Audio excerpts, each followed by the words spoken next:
Sziasztok, én Koricsina vagyok, és itt van velem. Kincsunk. Igen, és most ilyen szép tercián vagyunk.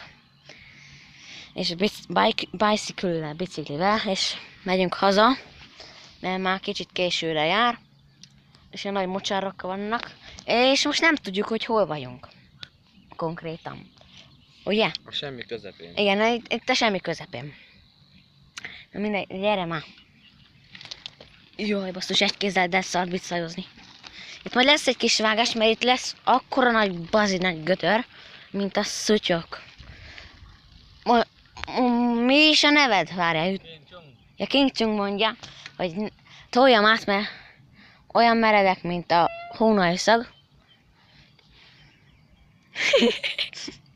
Menő selfish, Tami. Na, oké. És akkor ott van a hold, nagyon szépen. És akkor Jólóba menjünk akkor vissza fele, de arról jöttünk, de most erre megyünk vissza.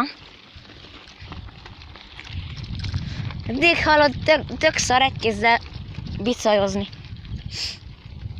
Szerintem itt nem sokára vége lesz a videónak, mert lejtem a kamerát, az nagyon ráfázok. Mi van? Mi a tosz? Jaj, dig de szar. Jaj. Na jó van, gyerekek, ennyi lett volna ez a videó. Ha tetszett ez a videó, dobd lájkot, és nem volt olyan jó videó, de hosszú sem volt. Majd ha egy úton a következő részt fogom csinálni. Sziasztok!